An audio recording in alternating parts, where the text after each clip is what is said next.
各位观众、各位听众，大家好，欢迎来到我的频道派 TV。今天是纽约时间6月20号，今天是星期六。纽约市长白思豪他宣布下礼拜一全纽约进入第二阶段的重启。第二阶段呢，他会允许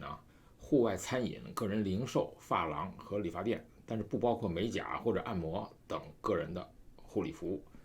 以及更多的办公室工作重启。所有场所容纳的人数将减半，并且有强制性的防疫措施，如社交距离和面部覆盖物。餐馆业一直要求合法恢复室外的餐饮，以提振陷入困境的业务。随着最近的天气转暖，有些人已经违反了纽约州的重新开放的规定，在户外设立了餐饮区。早在纽约市进入第一阶段重启之前市长就透露了一个初步的户外餐饮的方案。这个计划的重点就是利用路边的区域、人行道和开放街道为餐馆提供更多的临时空间。白思豪在计划中他将步行广场、后院和露台的座位也纳入了，称为餐厅开放计划，最终可能会挽救5000家餐厅和多达4.5万个工作岗位。具体要求是这样的这个人行道座位必须在座位和路缘之间保持一条畅通的道路，没有障碍物，就是防止阻碍行人的行走。路边的座位它的座位区域不能超过店铺门脸的长度，并且与通道之间有分开的屏障，比如说盆栽植物或者路障。不适合路边座位的禁区包括带有 No Standing Anytime 的路缘、巴士站以及消防栓15尺以内的地方等等。开放的街道，那么美国的交通部将会与社区团体和伙伴机构合作，在7月份确定街道完全封闭的时间可以附加的额外座位。还有广场座位，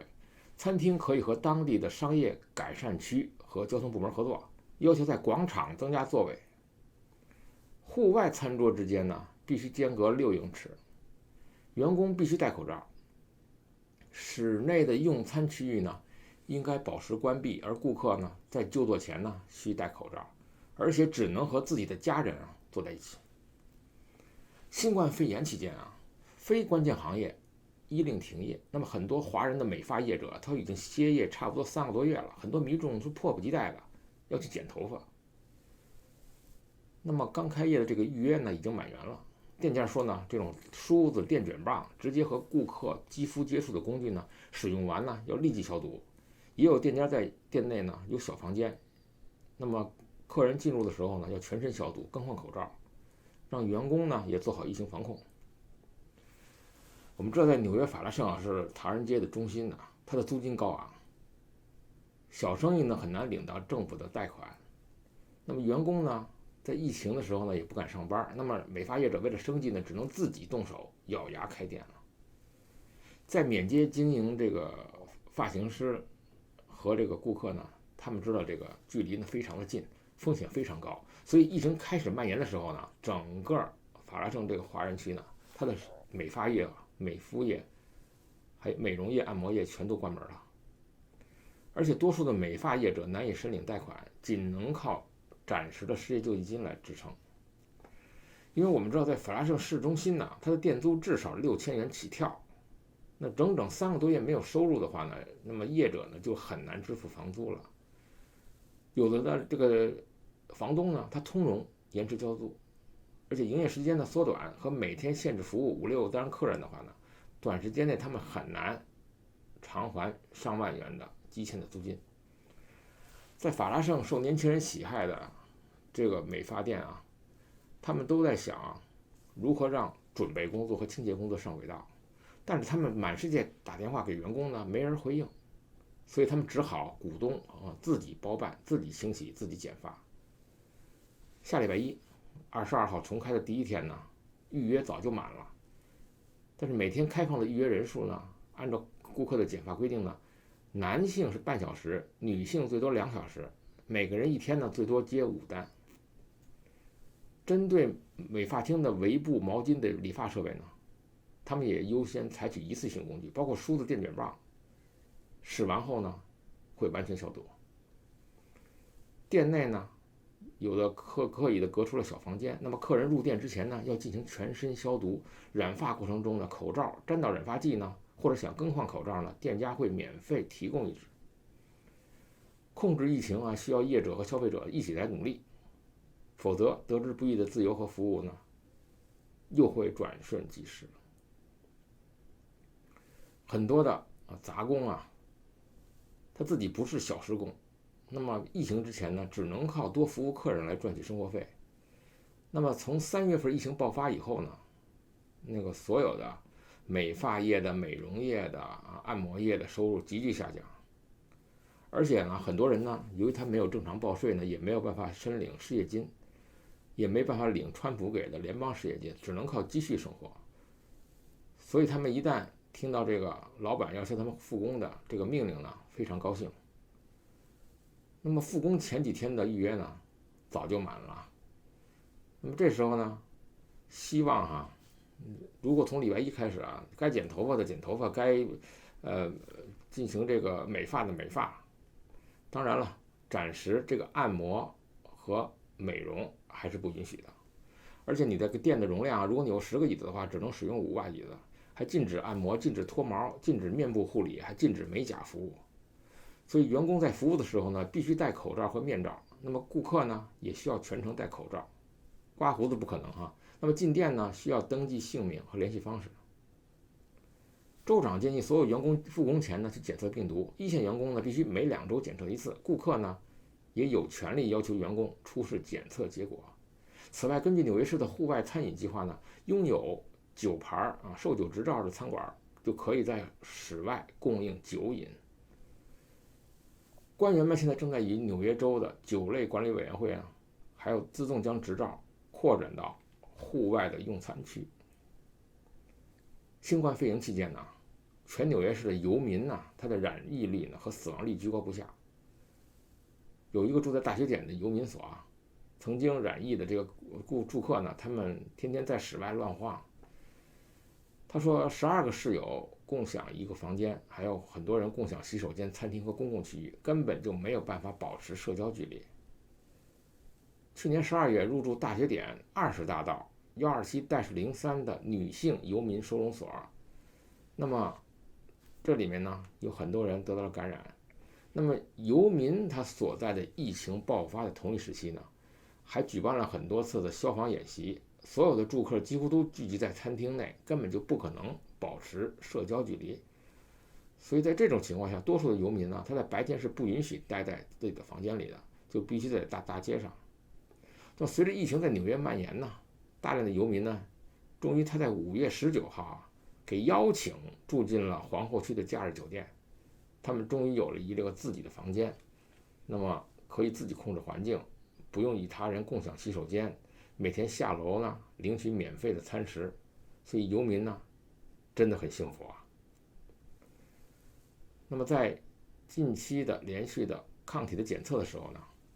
那么有的游民被发现了他是阳性，但是呢政府给免费治，重获健康。那么很多的游民呢，大概目前根据非营利组织的统计呢，纽约的每10万名游民呢，有200人死于新冠肺炎，比去年同期死亡的人数呢增长了61%。根据纽约市的游民服务局他们的数据15号一天，全纽约市共有85名游民因为染疫不治身亡。200个游民所内有1012例确诊病例，其中745人已经痊愈康复。所以纽约市的政府他在4月底他响应维权人士的号召，要转移游民住所计划，以每周转移1000人的速度呢，迅速的把所有的游民呢全部转到了商业酒店里去，免费的游民住进了高级酒店。目前13000名的游民都被安排到了酒店居住。那么这个数据中包含了3500名在疫情爆发前就已经由于其他的原因免费住进了酒店，政府买单那么纽约市政府他们紧急就清空了大学点女游民所，那么曾经呢又空降过布朗市的男游民96名。那么这时候呢，他们受到了州参议员刘纯义和州众议员罗森塔尔的点名批评，斥责市政府的政策不透明，从来没有和社区沟通过。赌场报告啊，在越来越多的冠状病毒的这案件中呢，我们知道内华达州啊，他们发布了一个新规则来帮助保护赌场的经销商。现在开始要求玩家在没有有机玻璃隔板的游戏桌上一定要戴口罩。内华达州博彩控制委员会还发布了新的准则，要求赌场在所有客人进入时向他们提供口罩，并且在整个房间内贴标志提醒顾客可以用口罩。但是监管机构并没有为赌场内的所有访客或者老虎机提供强制的口罩。根据社交媒体上发布的图片和视频显示啊，在开放的周末中，绝大多数的客人呢，在某些地方呢不戴口罩。自从6月4号起，我们知道拉斯维加斯的赌场就开始营业了。在拉斯维加斯所在地的克拉克县，本周的冠状病毒病例激增。周二的时候呢，录得病例342人。那么 CDC 的科学顾问叫做朱莉·斯旺，他告诉了拉斯维加斯评论报说，这不是第二波。那么现在呢，有很大影响。进入赌场的人千万小心啊，一定要全程戴口罩啊，要全程找他的清洗站啊，使用干洗手的液体勤着喷啊。本周在美国参议院的证词中啊，他们称内华达州称为零地带。他们认为整个内华达州为什么有赌场呢？就是因为它没有什么其他的经济项目，需要联邦政府更多的援助。目前为止呢，内华达州的失业率是28%，它的劳动力主要就依赖于群众聚集获利的企业赌场。本来就是应该避免聚集嘛，但是他们唯一的生意就是要聚集。那么如果大量的人在内华达州的旅游和娱乐业工作，那么如果你不让他们工作，那么整个州就没有工作。所以呢，这个很大的原因就是联邦政府要出更大的力气，来全力帮助内华达州的赌场恢复营业。那么必须得符合 CDC 的严格要求，同时在某些资金上呢，给他力所能及的帮助。AMC 我知道，王健林卖掉了影院，他们本周突然跳出来说 OK， 我们同意了，进电影院必须戴口罩。以前呢，他们原来认为所有的进电影院的客人不一定戴口罩。我们知道 AMC 也关了院线好几个月了，那么生意惨淡。那么呢，他们开始认为大多数 AMC 的来宾呢将戴着口罩，但是他们进入以后呢，他们就发现很多的来宾并没有戴口罩，所以现在就出现了一个公共卫生的危机。那么如果你放电影，那么到了周末，像现在大量的假期会出现，那么你的电影院如果开门的话，你还不戴口罩，那么就会影响他人的健康。所以 AMC 现在已经要求他的员工戴上口罩，并且在上班前呢对员工进行体温测量。那么这个公司呢就会以每片$1的价格向忘记戴口罩的客人呢卖口罩。这个宣布呢是由于他们的大量的客户出现了很大的意见。当他们在电影院里开始看电影的时候，发现周围的人没有戴口罩，而且他们是在一个没有窗户的封闭的空间里，那么每个人感到很不舒服。所以在科学顾问的全力支持下，整个 AMC 院线呢，他想树立一个标兵，向全美国的院线做一个样板。如果你想放电影，你想吸引顾客，你就要要求他们戴口罩，包括员工。他们欢迎顾客来到剧院来欣赏电影的时候呢，戴上口罩。Cinemark 和 Regal 也是鼓励客人戴口罩，但是并没有入口的要求，除非当地卫生官员要求这么做。根据票房分析师总裁叫道格斯通说 AMC 最近的立场，他说，就个人而言呢，如果不戴口罩，我自己是不会去电影院的。那么在这种情况下到加利福尼亚的州长叫做加文纽瑟姆，他们礼拜4下令所有加利福尼亚在公众场合所有的人都必须戴口罩。尽管卫生官员在全美国都吹嘘口罩的有效性，但这川普他把这个问题呢政治化了，他还是坚持不戴口罩。他说某些美洲国家可能戴口罩不是为了防止冠状病毒的传播，而是有一个信号呢，是来不赞成它的一种方式。戴口罩呢，其实是可以拯救生命的。我们要永远把这个概念印在我们的脑子里，彻底改变全美国人没有习惯戴口罩的陋习。那么，戴口罩呢，是完完全全被科学证明可以降低再次流行病的可能性。AMC 啊，他表示说啊，如果那么他由于要求顾客戴口罩，那么使他被迫长时间来进行门口的检测的话，他是可以接受的。但是呢，他不希望由此原因使他们长时间的关闭电影院。有一个大家注意一个很重要的事项啊，那么旧金山的一个卫生官员他警告说，有一种 N95 口罩呢，在疫情期间呢，不但不能防止新冠病毒传播，反而对公众场所的其他民众造成威胁。那么这种口罩就是附有排气阀的 N95 口罩，它其实呢会把戴口罩的细菌呢传播出去，而不是阻挡在口罩内侧。旧金山发布卫生命令警告，他说附有单向排气阀，那么针对呼吸顺畅而设计的任何口罩都会让飞沫从口罩中释出，使附近其他人陷入危险。所以你在大街上看见有人戴口罩，上面有一个眼儿啊，有一个阀啊，是很危险的，不合格的啊。那么这种口罩啊，按照 CDC 的表示啊，排气阀呀，它的好处是什么呢？是可以降低你的脸部的温度，减少水汽在口罩内侧累积。但是排气阀呢，就会让未经过滤的呼气排出来，无法达到戴口罩的目的。也就是说，它阻挡可能具传染力的飞沫散播的空气，而传染给他人。卫生专家说，那么改进前方附通风口的 N95 口罩很简单，你只要拿胶带从口罩外侧粘住它就行了。那么理论上说啊，我们知道多达20%到50%的新冠病毒确诊者呢，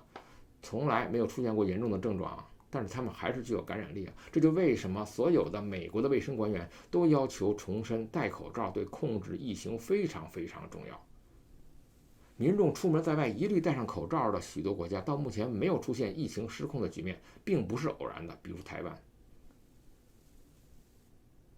那么卫生官员呼吁全美国民众戴口罩，那么减少新冠病毒的传播。那么很多的县已经是立法要求戴口罩，包括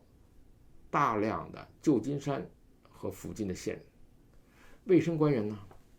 他们建议呢是一般民众啊要戴布口罩就可以了，而不是用这个保留给医疗人员专用的 N95 和外科口罩。那我看见到处所有的人戴的都是外科口罩，少数人戴的是 N95， 很少有人戴布口罩的，倒是看到有人用围巾的。那么根据5月19号发表在《糖尿病护理》杂志上的一个研究，那么胰岛素的灌注最近发现有助于实现血糖的目标，有可能降低高血糖和冠状病毒患者以后不良的风险。那么根据最新的研究表示啊，最佳血糖控制对于高血糖和冠状病毒患者的影响已经被发现了。那么如果你使用了胰岛素，比如说你入院的时候你的血糖是 7.77 mmol， 那么在检查的过程中你会发现注射胰岛素对你的冠状病毒的缓解有很大的好处。李兰娟我们大家都知道啊，中国的传染病学他的工程院院士，卫健委的高级专家，传染病的泰斗，他提出什么建议呢？他说新冠肺炎的这个病毒啊，可以在低温环境内长时间存活，所以海关呢应该加强对冷链食品的全面排查，同时对新冠肺炎检查呈阳性的进出口物资进行追踪溯源。针对这个北京新发地农产品批发市场检测出新冠肺炎的这个情况，那么李兰娟表示说，他说对于这个市场内啊，它包括牛羊肉啊，包括三文鱼的食品类物资要进行全面的采样和监测。那么对于呈阳性的物品呢，应该要立即进行溯源调查。他说呢，这个新冠肺炎病毒特别的不怕冷，在-4°C呢，这个病毒呢还可以存活好几个月，所以在-20°C的这个病毒呢，居然可以存活20年。这就解释了为什么几次病毒都是在冷藏食品较多的海鲜市场被发现。病毒呢，完全是可以被跨国转运的。同时呢，他希望中国能够发挥大数据的在国家疫情防控当中的优势。那对于新发地市场的人员呢，进行全面的调查，叫做不怕多不怕漏。那么中国在利用大数据进行疫情的排查的同时呢，已经建立了很大的优势。那么海关的任务是非常重要的。那么要对进入中国国境内的所有的人和物要严加提防，做好人物的检测隔离，而且特别要注意这个冷链的环节它的防控和排查。时至今日啊，新冠病毒在美国已经确诊200万超过去了，死亡的人数达到了11万多。而新冠叠加经济引致了这个全美的黑人暴动呢，已经闹腾了1个多月时间，看这架势可以继续闹下去。总而言之，这一回啊，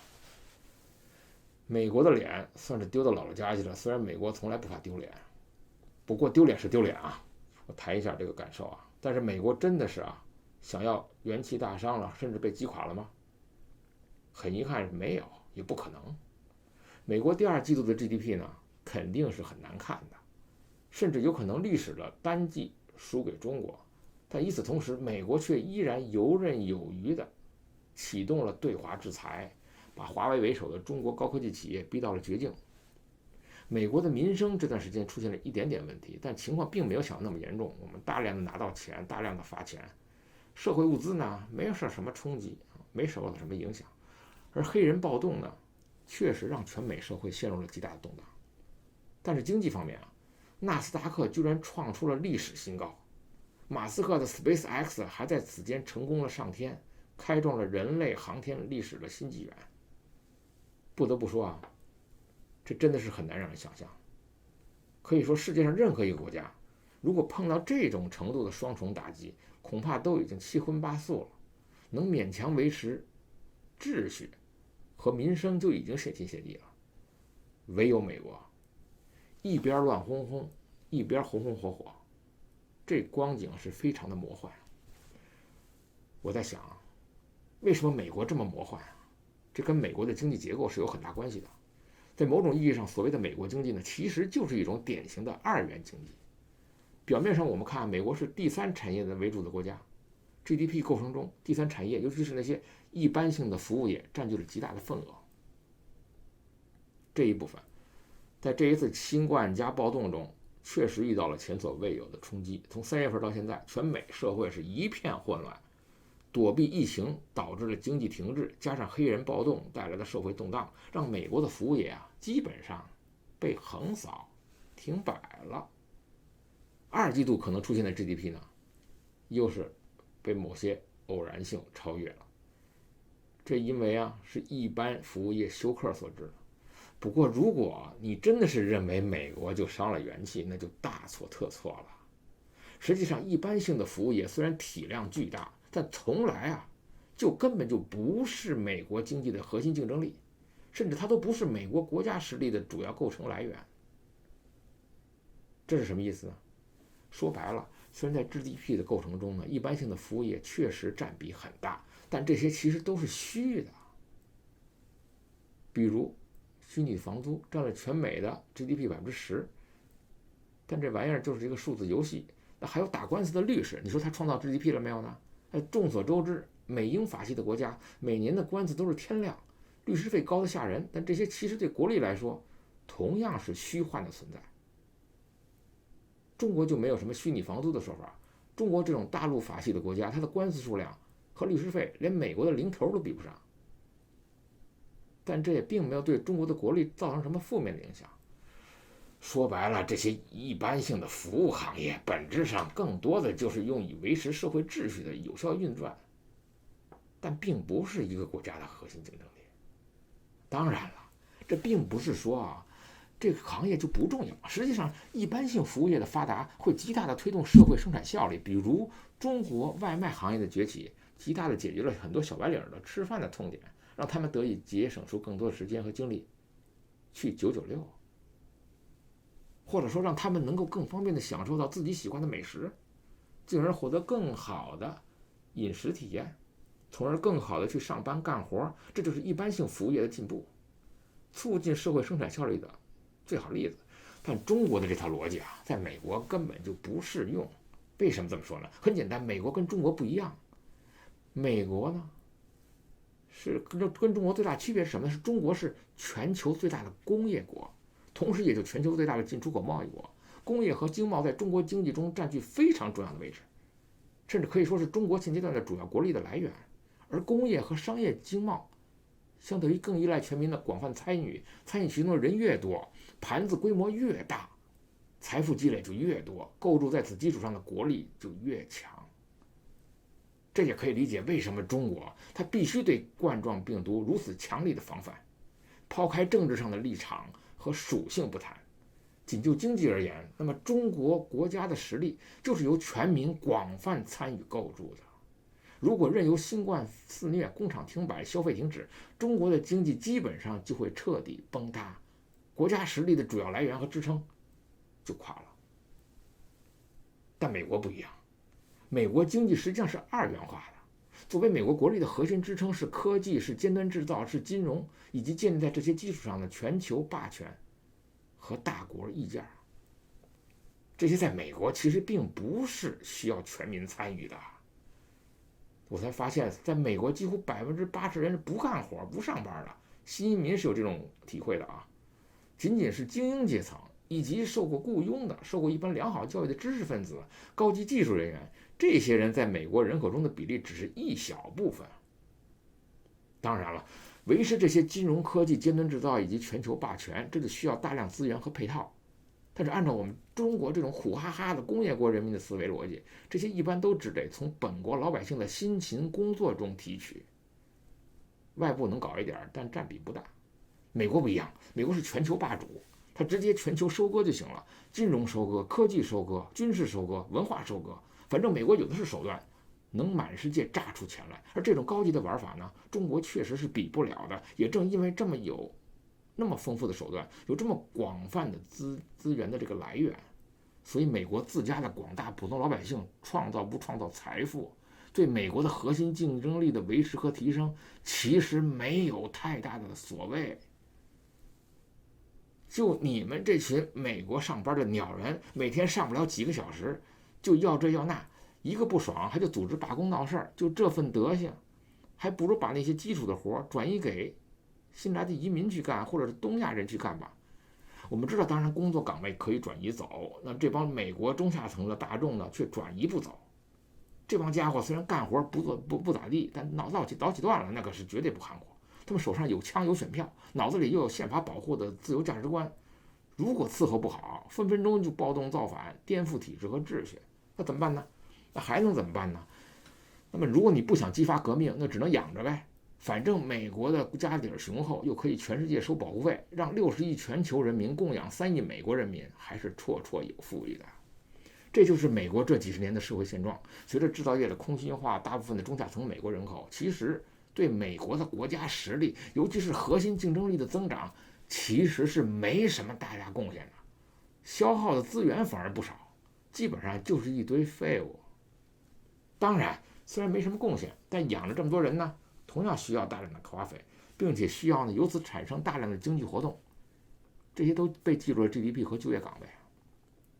成为了美国经济的组成部分。而问题是，由于大部分中下层的人民从事的工作跟国家核心竞争力、金融科技、尖端制造几乎脱节，这些高端活计的基础配套基本上都是外国人，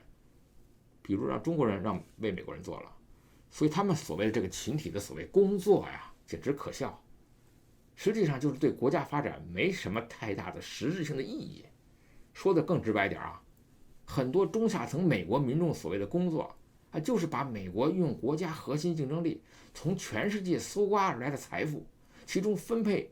用以收买民众的那部分，有序地分配给自己这个群体的每一个人，然后大家在一起把它消耗掉。很爽吧？真的很爽。不过你爽的同时呢，也意味着他们实际上呢，就是一种变相的废人、废物点心。他们表面上是在工作，实际上他们的工作根本就没有真正创造过财富，而是单纯在消耗人类的财富。而这个规模群体越大，让美国越来越不堪重负。就算美国每天能搜刮出一座金山，也架不住这帮人胡吃海喝的。最要命的是，这个群体呢还越来越大。这些年美欧的右翼化，尤其是对移民呐、难民呐、有色人种的敌意上升，其实根本的原因就在于此：这帮所谓的人民，他根本就不能作为国家财富创造的基石，根本就不能高端竞争力提供基础配套和支撑，反而只会造成大量的财富消耗。而这种结构当然是不科学的，也肯定会给美国的国家呢留下隐患。不过科学不科学，有没有隐患不重要，重点在于这种脱节使得下层的经济活动与上层实现了某种程度上的切割。这就跟中国不一样了。像中国这种靠全产业链混饭吃的超级工业，那么这种工业国，整个经济体系可以说是上下一体，下面基层工厂乱了，上面产业自然也好不了。但美国的话呢，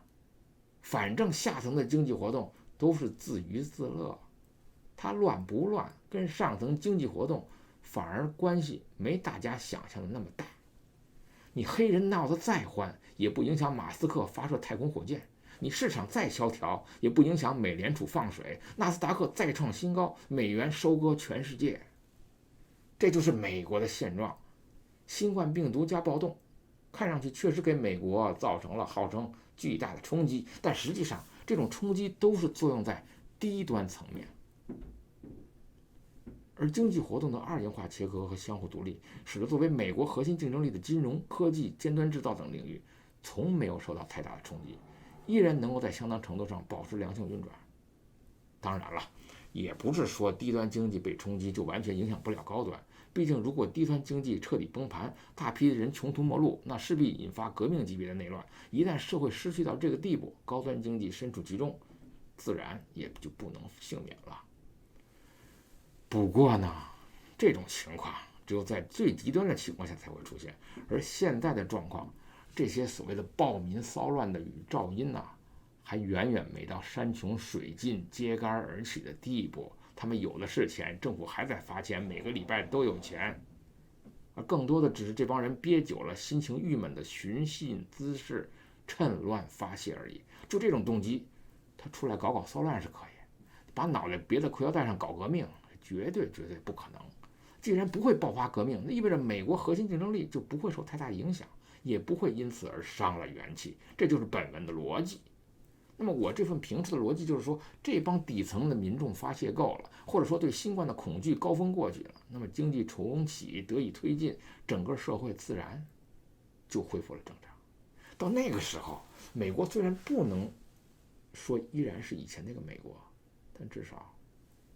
希望新冠病毒加暴动呢，让它动筋动骨，这个其实是大大不可能的。总而言之，总结一下今天的话题，那么说看笑话的心情看美国之春可以，指望他被春药搞残，丧失对中国的能力，我劝大家趁早死了这个心思。打铁还得自身硬呢，你想顶住美国的未来的巡勇攻击吗？至少在美国人口结构根本性改变、种族冲突至少爆发前呢，你中国能靠的只能是自己。美国自我更新、自我前进、自我纠错，最终美国还是美国，美国还在收割全世界。派 TV，欢迎订阅，我们明天见，谢谢大家。